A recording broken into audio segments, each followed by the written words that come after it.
Welcome to the Catching Up with Casey show. If you are tired of chasing buy-in, frustrated with teams who can't seem to get on the same page, or over the constant struggle of holding people accountable without micromanaging, this is the show for you. I'm Casey Watts, speaker, author, and the creator of the Clarity Cycle Framework. I help leaders just like you take teams from frustration to alignment so teams can work collectively toward a common purpose in a committed way instead of against each other as though they are functioning in different organizations. And we do it all through the craft of clarity. Whether you lead from the middle or you are the front-facing leader of your organization, on this show, we bring clarity to the seemingly small things in leadership that make the biggest difference, because clarity precedes capacity. Now, with all of that said, let's dive into today's episode.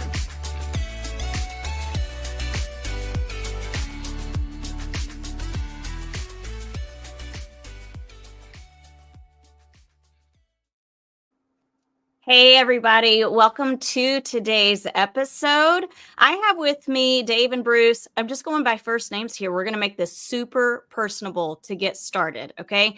And we are talking all about PLCs. This podcast episode is going to go on the All Things PLC podcast playlist. That will be included in the show notes, so you can access that and see all of the episodes that I have that have to do with PLCs. So the title of the episode is Not All PLCs Are Created Equal. So before we get started diving into this conversation, I'm sure people are wondering, who is it that I'm really talking to? So Bruce, why don't you start off and tell us a little bit about who you are and the work that you do? Fantastic. Thank you, Casey. And first off, why, I'm a big fan, and I think you're an awesome follow. And so Bruce Potter, I'm a retired school administrator from New York State. I've been an independent consultant with Corwin Press for 5 years now. Dave and I are the co-authors of Grading Visible Learners, and our latest work, which we will be, why we're here today, is developing collaborative expertise teams, also published by Corwin. And we really center our work on clarity and from personal lessons. I lacked clarity as an early administrator. I'll be vulnerable and humble and say I've learned more from my errors. Was really excited in the mid 2000s with attending a conference with Rick and Becky Dufour, and I ran back to my district and just started running with it. And I knew where I was going, but my school and the district did not have the clarity of where we were going. So when you don't have clarity, you trip often. Yeah. Not only that, other people tend to trip also. Okay. Thanks for sharing, Bruce. Dave, what about you? You're on mute, Dave. Oh, yeah, we can't hear you. For some reason, we can't hear you. We heard you before. I'll tell you what, Dave, you might have to pop out and pop back in. Okay. It's funny. So Dave came on and he had no background at all. And then he started changing his backgrounds. And I was like, wow, we're getting some really cool backgrounds. If you are watching live, like on YouTube or LinkedIn, you'll see the different backgrounds that he had. But I want to be in the background that he has right now. That's a good looking spot. Are you there, Dave? Can you hear me now? Yeah, we can hear you. So I know what I did. So I had the this is so much more information than anybody listening, but I had it and I created a new window, and I think that's what put me out. So that's just a screen background that I grabbed. So that's not exactly where I'm living. But Casey, to your question, again, honored to be here. And when you talk about clarity, it's something that respectfully in our profession, whether I'm a leader or I'm a classroom teacher, to realize that it's for us. Yes, we want to share clarity with our staff. We want to share it with our students. But when we have clarity, we're so much more effective and efficient at what we do. So my background was kind of brought us together today. I was an administrator at a very large district in Indiana, and I started working with a guy named Doug Reeves at the Leadership and Learning Center. And in 2003, started partnering with him. And in 2008, became a full-time consultant. So I've been working with schools now coming up on about 18 years. Authored several books, one with Bruce on Grading Visible Learners, which I'm exceptionally proud of, that has a lot to do with clarity. I was a thought leader on the PLC Plus work, and I've always had a passion really about two things: grading practices and PLCs, for several reasons. One, respectfully, I think grading practices is the one place that either augment or derail everything else we do.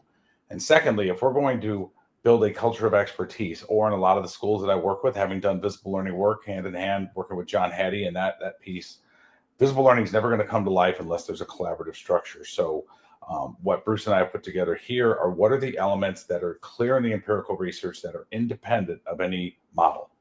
You could have the Rick DeForest model, you could have our model or PLC Plus, Steve Ventura has a model. There's a lot of models and all of them are great. But what are those elements that go back to what you said that really align to clarity of our norms, clarity of our instruction, clarity of how we're going to build and monitor relational trust? So excited to be here today and looking forward to the conversation. Yeah, I cannot wait to get my hands on this new book. We're going to talk more about it.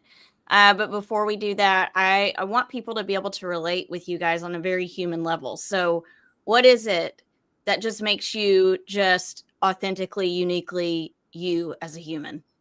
Can I go first? Go for it. It's right there.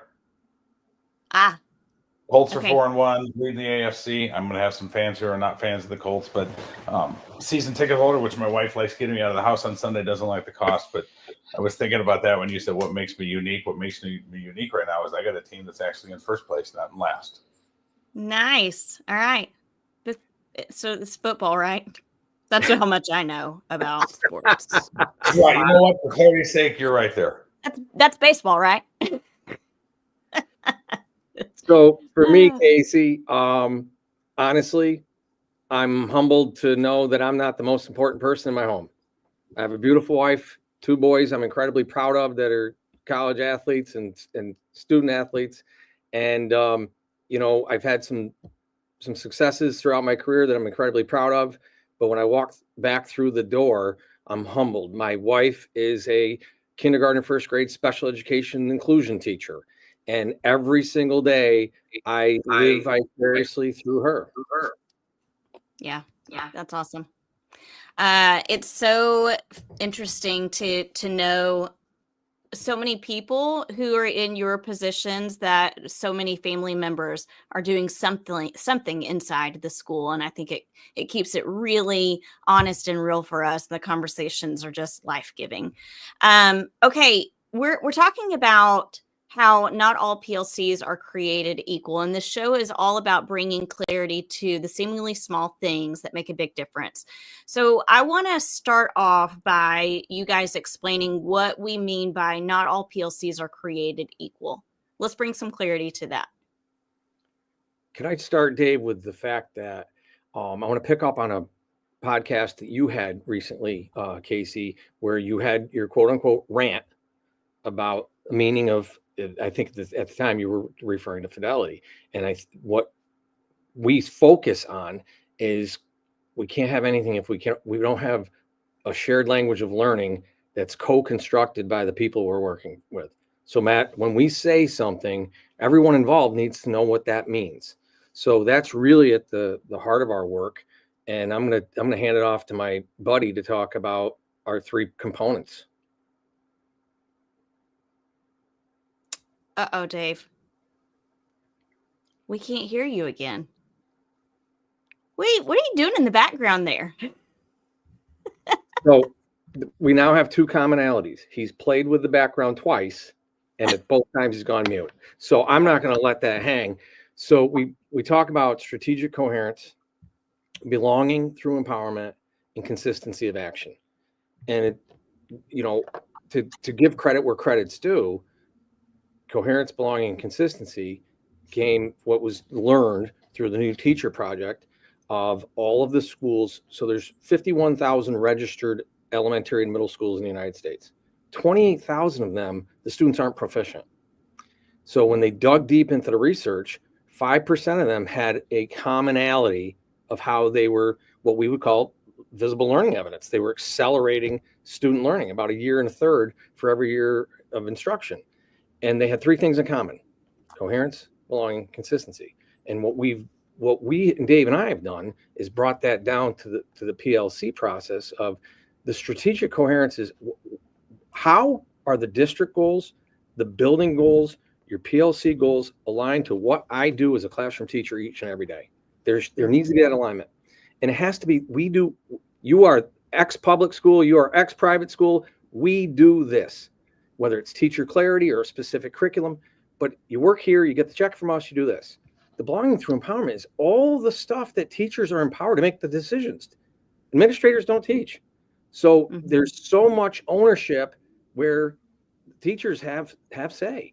And Dave and I, one of the things I think that's, I don't say necessarily unique, but what we really have brought to life throughout the book is we've looked at all types of fields. So whether it's Google or some Zappos or some other company, they work in project teams. And those teams are high functioning because they're invested and have say to how things go, but they do it within what the company says. And then it's the consistency of action. How are we monitoring anything we say is important? Otherwise, we're just leaving it up to luck that it's going to get done. Hand it off to you, Dave. Can you hear me now? Yep. Yes. We can hear you. Perfect. So my microphone was showing up on my phone and they were connected. And I was like, I don't know if that's good or bad. So I turned my phone off. So I'm not touching anything. So we good the rest of the time. I'll just pyramid a little bit off what Bruce said. This goes back to the point, Casey, you were talking about in our pre-session around leader clarity. As leaders, we need to communicate this to staff. And I've seen it in Bruce's school. I've seen it in others, because you mentioned teacher clarity. It's one thing to say that. It's another thing to say that we're going to use the exact same terminology and we're going to share it in a similar way and make it accessible to kids in a similar format. And that's critically important at any school that has any type of departmentalization. And Bruce's building that he just left, they were departmentalized starting in second grade. Some schools that doesn't happen until fifth, sixth, etc. Even in a self-contained environment, it matters. But if kids are having teachers literally and metaphorically touching them over the course of the day, we have different terminology we're using or different methods of how we share things, we are just asking for an additional piece of cognitive load. And I use a lot of sports metaphors, not because I think that it's a good place to go, because I think that makes sense. We would never allow at a high school that a freshman football team or a JV football team would have different terminology or would be communicating certain ways to how we instruct on how to make a certain block or a move different from one coach to another because it's their independency. No, there's a certain thing that we align with. And I've seen it happen. I heard Bruce's teachers mention this in several other schools I'm working with. When teachers know their colleagues are following through on things, they follow through on it. I think one, not just because they feel like they need to keep up their end of the bargain, but because they know it's being supported. If I know the kids I'm going to get second and third period are getting the same terminology around clarity, they're using the same learner dispositions, then I actually feel like my efforts are meaningful. It's just like when a teacher says, why am I fighting the cell phone if my colleagues aren't? It's a fair point. Why am I following through on this clarity if my colleagues aren't? It absolutely, it's that tipping point that Malcolm Gladwell would talk about, is that point right when we know there's a certain amount of my colleagues that are following through because it's been made clear. I still get the empowerment to do it on our own, and we as an individual PLC, but there's a consistency that we count on with each other. I think that tremendously takes a load off teachers' minds. And in a time where teachers have always been overwhelmed, overworked, no one's questioning that. But I think even more today, it is a breath of fresh air. And I think just an opportunity for them to see how this collaboration around these points is really effective, because we know our other colleagues around the school are doing the same thing. Mm-hmm. Yeah, I worked in a charter school for a long period of, so I think I was a teacher there for 11 years, and phenomenal school. And we had interns, like college interns, come in, and they would come in 4 days out of the week to observe. And then during their classes, during their lab classes with professors, a lot of the time what they would say is, well, yeah, but in a real school. Well, yeah, but when I go to a different school, it's not going to be the same. It doesn't work that way. But what made our school so dadgum successful is the consistency and the clarity from one classroom to another and from one grade level to another. Kinder all the way up to fifth grade, same language. You're going in and seeing the same practices. We had autonomy in how we brought ourselves to the instruction and the lessons and how we interacted with students. But my goodness, our learning was so focused on those commonalities, that the practices that were happening in our classrooms, that there was no questioning what our school was about or what it was that I wanted to focus on as a teacher in my improvement. It made just such a massive difference. But I'm so curious to know where you see people pushing back on this, like specifically PLCs, because there's always a different idea of what are PLCs and different ways that people are pushing back on it. Why do you feel like that exists? Well, Bruce, if I could speak first, I think it exists because of the lack of the things that we've talked about so far, which is one, Mhm. a lack of coherence and a clear expectation of what things need to be part of your collaborative efforts and your collective efforts as a team. I think secondly, then to your point, and you use the word autonomy, we use empowerment and belonging. There's either too much micromanagement or it's, for lack of a better term, the wild, wild west. And in both of those situations, teachers cannot be effective and efficient. When we have, and I've often used this, and I did it as a leader, I think it has to start with a boatload of expectations and a boatload up front of what the expectations are and expected, and then 3 to 4 boatloads of support. Yep. So here are the things you have to, I'm going to support you, but you're going to get the time and the ability, and there isn't a perfect system, but there is an expectation that as you guys develop clarity, we're going to use this terminology, and this is how we're going to share it with kids. I think when teachers know that path, rarely will you get pushback. Now, there's always going to be a handful of folks. Always. Don't tell me what to do. Would you please just tell me what to do? So sometimes that happens, but I believe that happens because they haven't been in an environment similar to what you described. They haven't seen how it can be nurturing and empowering. But I believe even as adults, because I know I'm the same way, I want to know what the expectations are.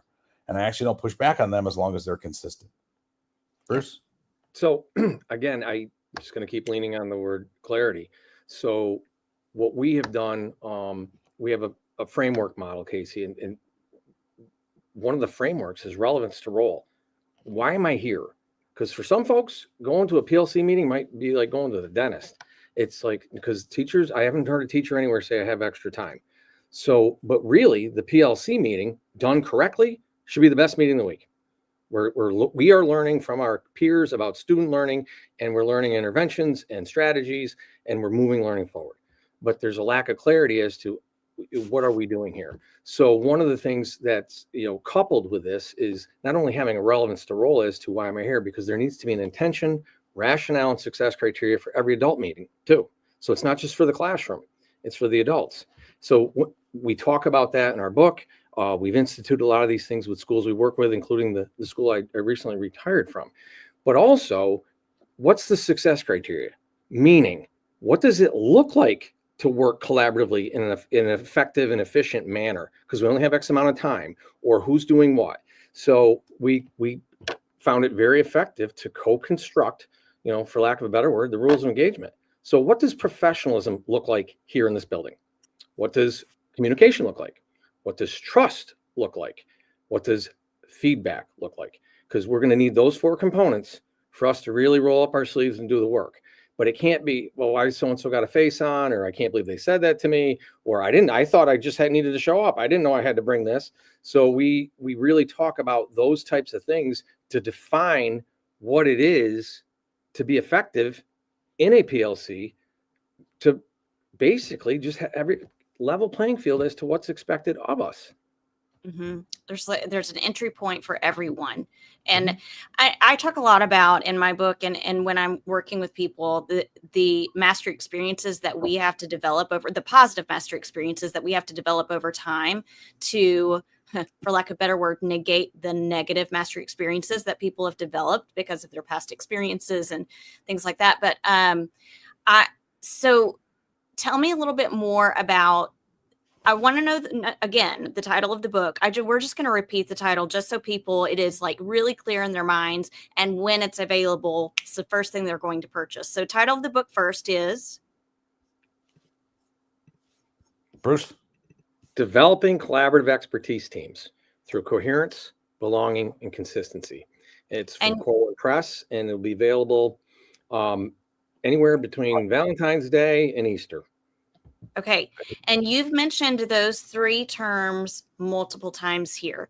Can you give us a little bit of insight into who you wrote this book for, or who you wrote it for, and how they might approach the book? Are they approaching it just individually as a reader? Or are you thinking they really should approach this book with like their instructional leadership team?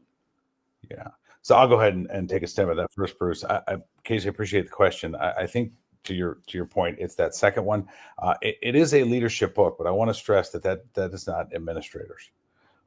As an individual teacher who's working on a PLC, is it a bad resource? I would say no. But it really would be designed to say, how do we look at our whole school improvement plan structure with collaboration needing to be an element of it? And then when we talk about what our coherence is, what are those main things that we're going to establish around one of our frames is what we call tier 1 instruction. And so we kind of set up, because for certain, there are some things that should happen on a regular basis within a PLC meeting. Like we should on a regular basis examine student work and evidence.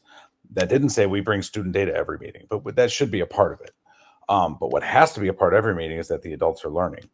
And what are the current professional learning initiatives, professional development initiatives in your school or district? Because a big mistake we have made as a profession is not aligning professional learning to professional learning communities. And I know that seems like such a novel idea, but how often do we have yourself or me or Bruce come in and we're working on feedback or clarity or scaffolding or fill in the blank, and not one aspect of the next 6 or 7 PLC meetings ever comes back and addresses it? And I feel that's like, I teach my kids a lesson on fractions, but the next day we talk about sharks. Like we would never, like, we have to look at the PLC as a classroom. So one other point, and then I'll let Bruce jump in. Again, anybody that's in that role of leading or guiding the work, it could be obviously district leaders, building leaders, but sometimes those instructional coaches and those folks that are touching a lot of different teams and a lot of different groups to help them build in, because you described a second ago, authentic norms that move well beyond on time, prepared, respectful. No, it's how we interact with evidence. It's how we build trust with each other.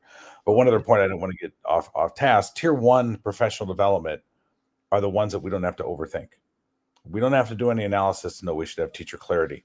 We should have feedback. We should have high-level scaffolding practices. We should have things that help students belong in our classrooms. Those things are a given. And one of the things we talk about in Chapter 1 are what are some of the highest level effects from John Hattie's research. Tier 2 professional development is when teachers need a little bit more support. And we talk about the difference between blame and ownership. Just because our teachers aren't implementing things at the highest level or with effectiveness and correctness doesn't mean they're doing anything wrong, or that they're trying not to do that, just like in a classroom. So we have multiple supports to help teams and teachers get better at the things that we said, like teacher clarity, etc. What we would call tier 3 professional learning is very specific. For example, if there's a new methodology to how the next generation science assessment is going to be given, I don't think the art and English teachers need to go there. So we make sure, as Bruce mentioned, related to relevance, we look at the professional learning that should happen in our buildings and how we build it in systemically and systematically through that PLC structure. Bruce? Thanks, Dave. And picking right up off of that is being a leadership book, not necessarily administrator book, is how does your school improvement plan and your collaborative structures get implemented? So in one of our frames, teams of significant impact, so there has to be, Shirley Hord determined, the first characteristic is structural conditions. When, where, when is that time and space? But sometimes we just get caught up because administrators and school leaders, they're very, very busy. We have teams by default. It's the 3rd grade team, or it's the math department. And when we talk about teams of significant impact, is someone being of a conductor of the orchestra, being able to move and manipulate schedules and or staff members to get the right people in the room for the right topics, so that there's that flexibility. Not that you're switching teams every week. No, that's the last thing we would suggest. But sometimes in order to move learning forward, it's not just the team by default.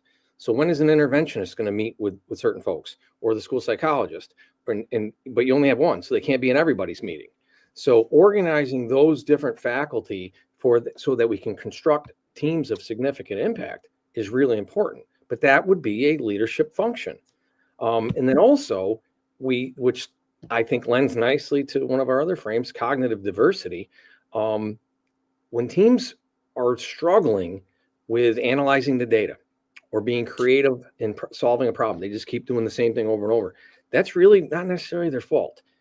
We've dug into it. John Hattie turned Dave onto it, and I'll allow him to expand upon it.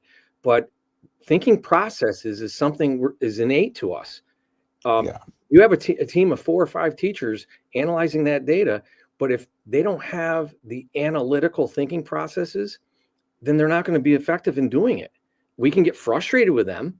We can say you haven't made decisions based on the data, but that's an actual thing. Dave. Yeah. So Reynolds and Lewis, and there was a 2017 Harvard Business Review study, looked at the most effective teams in industries, and they found cognitive diversity needing to be paramount. They solve problems faster, they're more innovative. And so what we developed is a simple instrument that at least gets people to think about what are their strongest and maybe what are some of their areas that they're just not as strong with when it comes to thinking and solving problems. And I want to stress a very important point. It is completely unrelated to anyone's age. Millennials, Gen Z, Gen X's, that has nothing to do with how we might solve problems. So as Bruce mentioned, we might have a group of 5 individuals that they just lack analytical skills. That doesn't mean we tell them, you guys don't have to examine your data, but we might support them a little bit more. We might have a team that has analytics and everything else, but they really struggle with, they don't have the creativity process as a strength. Well, no wonder they sometimes struggle to think outside the box. And sometimes, and we've already worked with a few schools where it's like, okay, that makes sense that is why they hit that roadblock.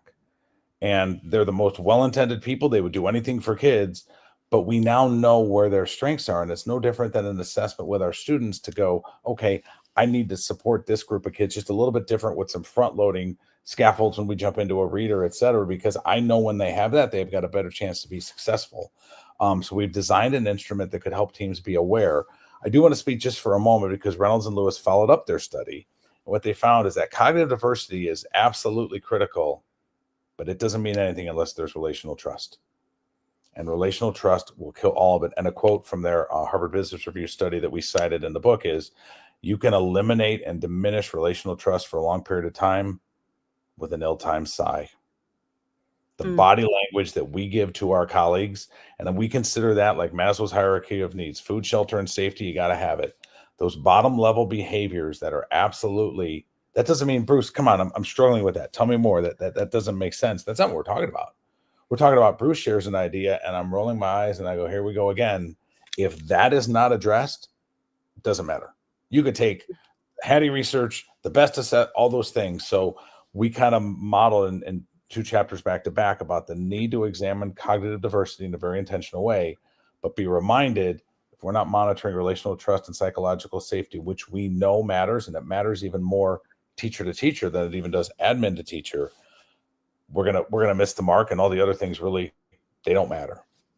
Mm-hmm. And that goes back to why we're talking about this. Not all PLCs are created equal, and it's not meant to be like this giant hurdle to overcome, but it's these little nuanced things that really just get in the way of moving the work forward to improve student learning.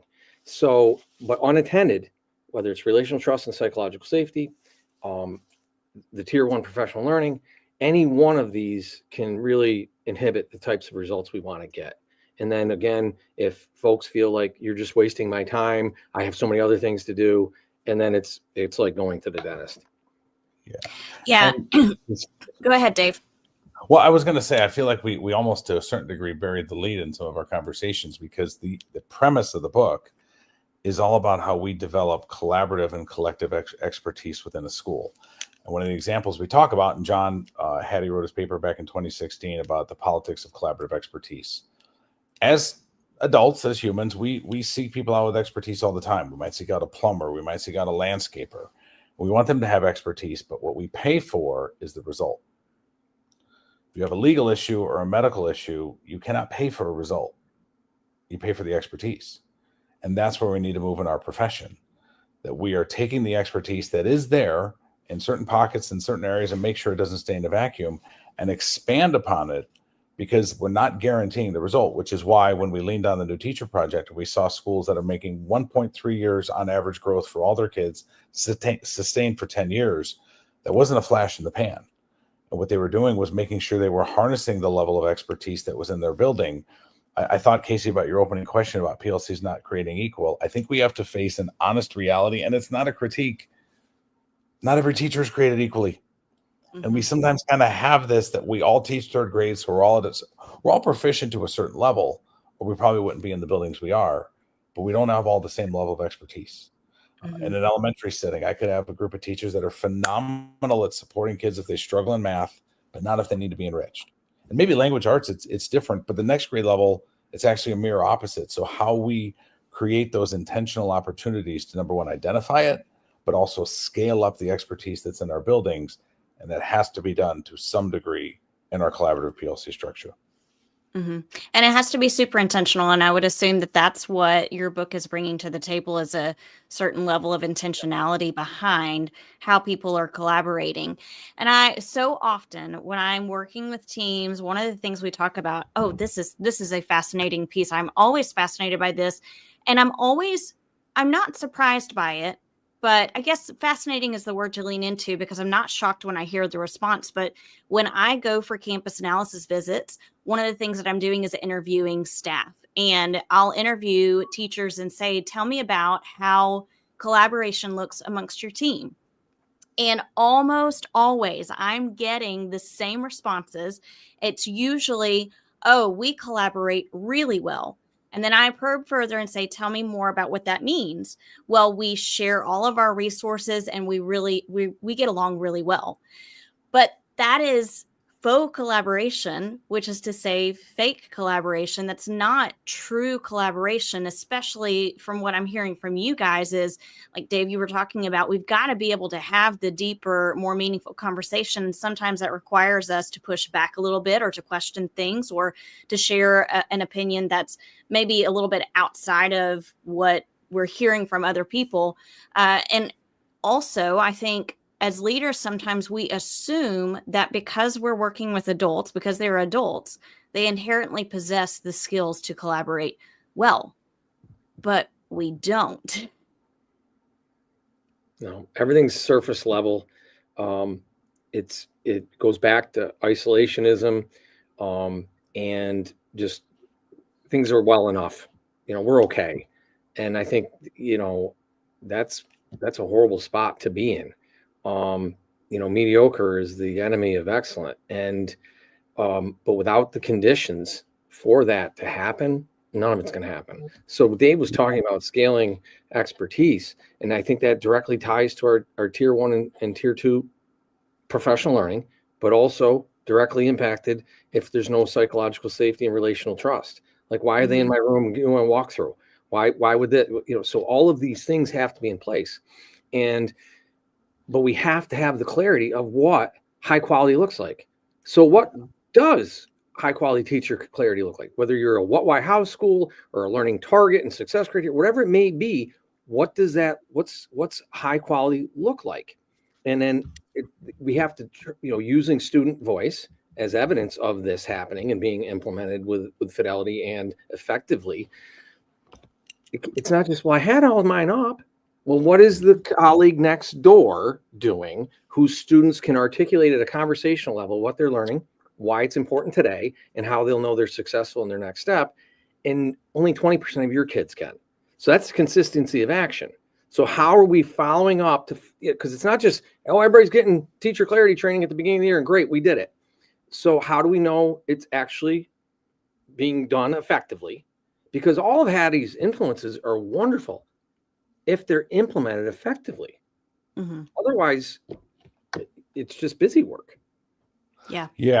And that got me thinking, one of the value adds we created was many different examples and instruments that schools can use to just see where they are with certain pieces. And we tied several back to Shirley Hord's 6 elements of an effective PLC. And the biggest one that sometimes schools miss, respectfully, is structural conditions.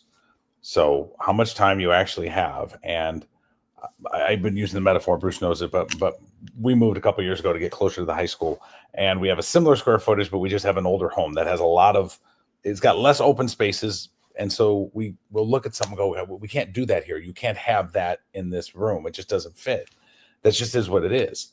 And what I'm getting at is helping leaders and individual PLCs be empowered to say, when we look at our calendar and schedule of what we really have for collaboration, what makes sense to fit, and then what's most important.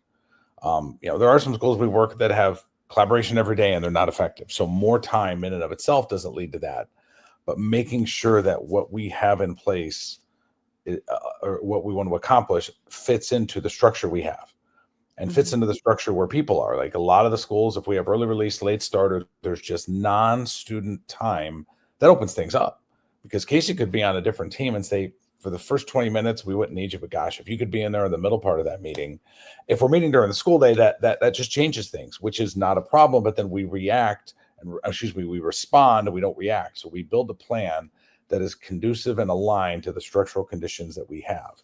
The other thing I wanted to mention is we really believe passionately in deep inquiry. PLC Plus has 5 guiding questions. We didn't create 5 because the DeFore model only had 4. Steve Ventura has questions with his model achievement teams. But what we created was an element of how you use those guiding questions, whichever they are, to dig deeper into inquiry. And so we've really created, no matter what your PLC structure is, Brick DeFore's, PLC Plus, you've created your own, how you use that structure to dig deeper into inquiry, to think about your structural conditions, so nobody has to unlearn or think that they have to recreate the wheel or throw the baby bathwater, toilet seat commode out. No, where are you? But these are the pieces that would need to be in place anyway, that is independent of any one true model. Yeah. Can I ask you guys a question that I feel like I get from a lot of listeners or people that I'm working with, or specifically when I go to present at conferences, one of my breakout sessions is all about aligning PLCs. And I've gotten to a point where I have to say in the beginning, there are certain things we're not going to talk about in this session that I think you may assume we're going to talk about. One of those things is agendas. I just would love for you to share whatever comes to mind when you hear people asking about agendas. And I think that kind of goes to the point of, it can't be PLC is not a one size fits all. They're not all created equal, but I think people want to try to fit it into a box because it makes it easier. It's just like a box curriculum. I want to be able to pull it out, turn page by page, but I just want to hear your thoughts about that for our listeners.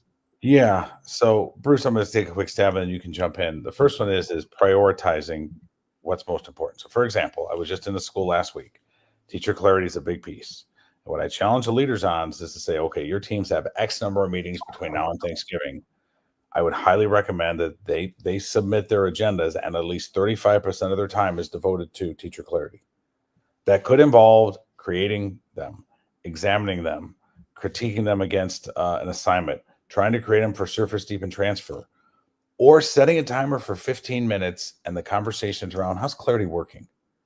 We don't do enough of those very productive meetings where we learn and gain insight because we didn't produce the tangible product. So that's one piece is that doesn't mean 35, but we got a big assessment on that one, but we look as a whole of how we build that in.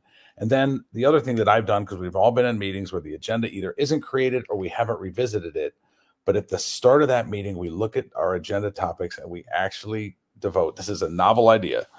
What amount of time should that take? That should take about 15 minutes. That should take about 12 minutes. Fine, set a timer. The timer goes off and we feel like, yeah, we need a couple more minutes, but don't just create a task list. Create a learning list of accomplishments that you want to have. And every once in a while, there's the nuts and bolts pieces, but how much time should that take? And then prioritize that. So where at the end of the meeting, come heck or high water, what was most important, we accomplished. And the timer goes off with 7 minutes to go, or we recap. We don't rush. All right, Bruce, get your thought out. What did we learn? What's our next step? So there's a sense of closure, which goes back to my point. Something like as simple as an agenda can be so empowering, but we have to remember that PLC teams cannot be all things to all kids for all standards, if time was limitless, fine. But since it's not, that agenda needs to be an empowering document, not just something that we check off or we throw into the Google folder and say, see, we did it. Mm-hmm. Bruce? Honestly, to Dave's point, that's, and again, well-intended, folks, but it begins with, we talked about, Dave and I were in a district a couple of weeks ago together. The principal's supposed to be the instructional leader. That's all well and good until the front door opens. And then it's mayhem. They're a manager, they're dealing with kids, there's somebody's parent called. And to really be an instructional leader, they have to be the conductor of the PLCs. The principal and instructional leaders need to be the teacher of teachers or teacher of teacher teams. So what is it they are learning and doing, or learning by doing with the work, so that we all know if they're moving the learning forward? So again, it keeps going back to that clarity. But one of the things with the school that I locally that I'm invested in is we really broke it down because of the folks with a lack of clarity think things are just one more thing. So everything's been aligned from, no, this is our focus. So we talk about teacher clarity. Well, okay, well, it's clarity of organization. All right, well, what are your priority standards? What are we teaching? Then what are the learning progressions? What are the tent poles? What are some potential misconceptions? Okay, now let's get some learning intentions and success criteria. Now you're going to teach. So now we're going to gather what's the evidence of student learning. So those are actual topics. But to Dave's point, they may need 5 minutes to talk about the field trip, but you're going to set certain time for housekeeping or what have you. But the bulk of the time needs to be on your learning about what your students are supposed to be learning. And they may be organizing, it may be determining assessments, it may be analyzing evidence of student learning, how we're intervening, whether it's win time or MTSS, but it's all about moving the student learning through that process. But if we don't, back to something Dave mentioned earlier, it's got to be through an inquiry process and having those strong guiding questions to go through the work. But as far as the agendas go, the bulk of it's got to be on the focus. Otherwise, the drift, again, well-intended people, and then you get the add-on about, what about this? And then next thing you know, it's, well, what are we going to do about those school pictures? And we didn't talk about anything. So yeah. If I could just add one element of it, because it really caught my attention, and this is where we think we're hoping to empower leaders that they know how, as Bruce mentioned, some degree. They don't have to play the instruments; they got to be able to conduct the orchestra. If you take my kid on a field trip without a permission form, that's a tort liability. So to say that should never be a part of a PLC conversation, I think is insane. But encourage the nuts and bolts pieces to have a place, so nobody, that has to happen. But something that I hear, because Bruce, I thought when you said this, well, PLCs aren't supposed to be planning meetings. The heck they're not. They should be instructional planning meetings where we talk about the learning intentions, success criteria. Do our tasks align? Is that the right amount of rigor? I would say that we shouldn't use our limited PLC time to cut and staple and paste and those kind of things. But what happens is that message is, well, it's not a planning meeting. Well, hold on a second. It should be an instructional planning meeting. What I did with my PLCs and I coached, this was the point I wanted to make out, is I wanted continuity. So I would say, I need to know your next 4 PLC meetings, and you can't change them. You can't change your plan without my approval. I always approved changes, but I wanted to make sure that they thought intentionally about, okay, not just today's meeting. All right, now there's some continuity, just like you would ask in a lesson plan. And as a leader, it helped me be involved because they'd grab me in the hallway and say, hey, we're doing X, Y, or Z. We're going to move. Sounds great. It actually gave me the ability to be more involved. I didn't say in perpetuity, but I didn't want them just creating a schedule that they didn't really think through. Because sometimes I would respectfully push back, and it was, guys, you got too much on your plate. I think it's awesome that you're doing that, but let me help you prioritize, but have some, to your very simple question, Casey, but a very important one. Agenda, I think it's more our instructional lesson plan for PLCs. Just like we don't ask teachers to do a agenda for their classroom. No, we want you to have a lesson plan. I think it should be viewed with the same lens. And sometimes it's the same lesson that's going to take a 6-day and 23-hour break. So it's this week and next week's meetings that are really kind of connecting. One of the things I just want to add quickly, not to have a necessarily a plug for our other book, Grading Visible Learners, but you talk about the planning. One of the components we talk about in Grading Visible Learning is using success criteria as the catalyst. So a team of teachers, teacher collaboration is a core practice. Well, together, whether it's the 3rd grade or the math department, they should be mapping success criteria as to what does success look like for mastery. Everybody's different, and somebody may participate versus not, or their homework was late, but you can't argue that this is mastery work. So it's B+ to an A like that, but if you're not collaborating on that, then you lose the fidelity of what success looks like for our students. And then that should all go back to how we organize our stuff to then instruct what strategies. So it's all tied. So Yeah. I thought of there, Bruce, there was ahead, almost a moment like in the Truman Show when, remember, it was like you would pull out a book and say, just letting you know we have this product too. If you really want good coffee, drink Folders. So, Yeah. I always live my life, and I know a movie that reminded me of. Anyway, that's how I am with songs. I live through music, so I have a song for everything. You mentioned, Dave, I think this terminology is really important because you talked about lesson planning, like the idea that lesson planning doesn't happen in PLCs, but okay, they do. It does. We're a professional learning community and we're talking about lessons, but you use the term instructional planning meetings. And I think that's the big differentiator that needs to be communicated to leaders and staff, is what the difference is between lesson planning to come around just all of the resources that you're going to use, and lesson planning thinking about the actual instruction that's taking place. For sure. And like Bruce mentioned, to just add just an ounce of clarity there, what we're saying is we're going to create our success criteria, and then we're going to examine our tasks. Like I have an example from when my kid was much younger, and the teacher asked him to write another name for 1/2, and he wrote half, HALF. And the teacher said, we talked about this, I was looking for a fraction. It's a nice, fun example. Teacher wasn't trying to do harm, but my point I make is I'll ask teachers if they like to be told what to do or how to teach, and I never see a hand go up. Then I say that we got to be careful of letting Houghton Mifflin or Pearson or teacher pay teacher tell us how to assess. Thinking about our true criteria and our learning intentions, aligning up with our tasks and saying, we're going to use that worksheet, task, assessment.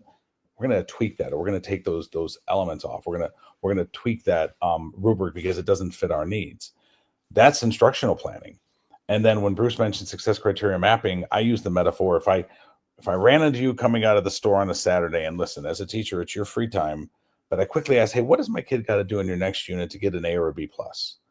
And the only answer I will not accept is, well, he has to complete his work and do it on time. I won't accept that. He has to understand phenotype, whatever those, then that goes into, okay, if they can do those things, then that should equate to a certain grade. Do our tasks and assignments line up to that with their mind around a rigor? And do we have enough differentiation and scaffolds? Because far too often we confuse can't do it yet at a grade level without prompting and support. In fact, that term that I just said is what a lot of kindergarten and first grade teachers have in their standards, and secondary people need to bring it in. Mm-hmm. Don't say Bruce can't cite textual evidence. He can. He cannot do it at grade level. He's not ready for varsity yet, but he can do it with prompting and support. So we become better at making quality inferences. And James Popham has always said there's no such thing as a valid and reliable assessment. It's the validity of the inferences we're making. So, Casey, to your point, that to me is true instructional planning, where we're actually looking at the tasks and assignments before we put them in front of kids. Collaborative scoring after the fact is important. I would say looking at the tasks ahead of time, because football coaches do it. Here's what we want out of this practice. Here's some drills. You know what? That drill's not going to work. Why would we waste our time doing it? If PLCs get to that level, and quick story, I was working in West Dubuque, Iowa a few years ago with their secondary folks, and the contact came over and pointed at the chemistry teachers, and they literally were crossing off questions in their teacher guide to say, we're not going to ask that. We win. Like, just their ability to realize you have permission to do that, and you have now saved yourself time, and you have not given kids more unnecessary cognitive load when they're already overwhelmed themselves, and most of them care about Fortnite more than fractions anyway. So let's not waste time. The instructional planning, to your point, when that's happening in a PLC meeting, I just know you're having a lot less pushback, and you're going to have a heck of a lot more productivity on the back end, which is students progressing more towards achievement. Can I ask you guys, we're going to start to wrap up. Every episode I have with guests, I typically say, yeah, we're trying to stay about 30 minutes. I don't think I've met that mark ever with guests, because I guess just get so wrapped up in the conversation, and I love where we go with it. But I want to end this episode asking what you might say to the people or the leaders who say we just don't have time to do this kind of work, meaning like we don't have time to set up or learn about collaborative teaming, etc. Bruce? So 2 points to that. You can't afford not to. You can't afford not to. So part of what, and Hattie's research, but it was Vivian Robinson, leaders investing in their faculty's learning and productivity has a 0.69 effect size. That's your job then. How can you make your faculty better? Because no teacher, no principal, assistant principal, instructional coach is teaching. How do we maximize the talent that we have? Well, as Dave mentioned earlier, we need to scale that success. We need to develop that collaborative expertise. I'll tell just very quick. I've been superintendent in 2 different districts. When I landed at my second one, I was on the job 2 weeks. Was inundated. There's 5 third-grade teachers. I was inundated with emails and phone calls to request that they wanted this one specific. Well, not everybody could have Mrs. So-and-so. So my job was to make sure everybody was as good as Mrs. So-and-so. So as far as the leaders go, we had, I think, maybe 10 people do a peer review. Overwhelming, the feedback was, this is awesome stuff. Where do we get started? So Dave and I, we've created an online implementation guide that is free of charge, that will go with every book, and it's a how-to for every one of these frames. But it's more of a self-assessment, because not everybody struggling with any of all of them, or they're not excellent in all of them. Where is your biggest entry point to gain a yield? But it really walks through and makes it, we both lived it. So something can't be a best practice if it's not a sustainable practice. So we feel this is very user-friendly. Less is more. What's the highest yield? Yeah. Yeah. And I would just say a couple thoughts that are very congruent to Bruce's. The first thing is, do we want a school that's a bunch of independent contractors united by a common parking lot? No. Do we want teachers that feel overworked, overwhelmed, and always stressed? Well, of course not. I've been in schools, in fact, one recently, where the plan was teachers overwhelmed, I'm going to let you skip the PLC meeting. That is the antithesis of what we should do. What happens there, I think, is a leader possibly who has a lot on their plate doesn't necessarily know how to lead this work. And so, number one, teachers need to use each other as when we do school capability assessments through the visible learning structure. One of the things is we ask kids questions about being visible learners, and I'll always ask them, what do you do when you get stuck? And the answer I don't want to hear is I ask the teacher. That should not be their first go-to. We want them to use their peers, other things. Well, it's the same thing with teachers. When they see their peers as resources, that is getting us way ahead of the game. The other point is, I said it last week, where do you want your PLCs to be by May of 28? Even May of 27, but don't think of May of 26. And if you are starting and you haven't had things in place, then some of the incremental gains early are going to be around the affective side. And we put in a lot of very simple actions and strategies to get people going, okay, that makes sense. For example, a give one, get four. Let's say there was one other person on our group and we all taught biology, or even if we taught something different, we all teach middle school, English, math, science, social studies. We could find, what do you use to teach students if they struggle with how to cite evidence and argumentative writing? Or if it's the same content, what do you do for everybody? Bring a strategy. Everybody brings something they do, model it. It's a give one, get four. And the whole point of that part of the book is we want people to feel like they are getting more out of these meetings. And also, I just think the more we create isolation in an already isolating profession is bad. Same time, if we put people in the room, they're overwhelmed, we give them a bunch of tasks to complete, and it does lead to more work, then it is detrimental. So it's not an or, it has to be in place, but we need to set up the right structural conditions. And what is an incremental gain between now and the end of the year that gets us towards that target, whether it's May of 27, 28. But I think in our profession, we often think way too often of every year as a hamster wheel. We're going to take a break because teachers work 80 hours a week. It's just their paid time off in the summer. How is this going to expand over the next couple of years to get to where we want to go? And we've created instruments with measurements and targets that are very realistic, so they are able to monitor progress and also know where their starting point is. I love it.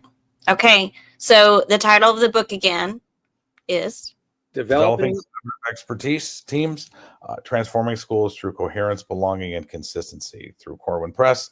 Again, like Bruce said, Valentine's Day, possibly. I would say I'm going to guess closer to mid to late March, but before we change the clocks for the states that do, I think it'll be in print. Okay. And listeners, if you are part of my email list, you will get notified about not only this episode, but you'll get notified about when their book comes out, so you can go and purchase it, because that is actually a perfect time to start planning for the school year ahead and how you're going to get this collaborative work started. And Casey, I was typing into the chat, but I typed it wrong. Right now, they could go to the Center for Collaborative Expertise.com and see elements and pieces and excerpts and elements related to the framework, obviously not the whole book. So certainly resources, and we would be happy to entertain any kind of conversation as folks are just thinking about moving their PLC journey together. Bruce and I, obviously, we love talking about this, and it's been an honor to be on here today with you. Awesome. Yeah, thank you guys. And everything that has been mentioned is going to be in the show notes. So you guys can catch all of those links here in the show notes, to be sure to look for that. Okay, guys, tell our audience, like, one thing that you hope they've taken away from this conversation today. Bruce, we're going to start with you. Pick your priority. Let everyone know with the clarity, depth. Make sure everybody's on the same page and understands what it means. And then monitor its implementation. What does success look like? And how do you support those who are struggling? Yeah. I'm going to steal 2 quotes. One from one of my dear friends and colleagues, I think one of the most brilliant men on earth, John Elmerode. Too much, too fast, it won't last. So when we are teaching students or we are teaching adults, what is the right amount of information? And then when I got my master's at Butler, and I've been using this as a mantra, amateurs react and repair, professionals prepare and prevent. So how you think about the things that are in place in your school, like curriculum, and there's a new learning on, like, there's things that have to be embedded into our only collaborative structure. We're thinking ahead of that. And so we're going to respond to things that happen, not just react. So. Yeah. Awesome. Guys, thank you for coming on the show. And everybody that's listening, man, I hope you enjoyed it, and let us know what was most useful for you here in this episode. Okay, guys, thanks for coming. Thanks. All right. Really bye, everybody. Hey, listener, I am so honored that you listened to today's episode, and I hope you gained something valuable from it. I'd also be honored if you did me 3 solid favors. First, subscribe to this show. I've got a lot of great content coming up, and I don't want you to miss any of it. Second, be sure you're following me on social media platforms. You can find me at Catch Up with Casey on LinkedIn or Instagram. And finally, if you are looking to book a dynamic and relatable speaker for your next event, conference, or retreat, I would love to bring a message about how the craft of clarity makes a significant impact on both leadership and life. Until next time, always remember, clarity precedes capacity.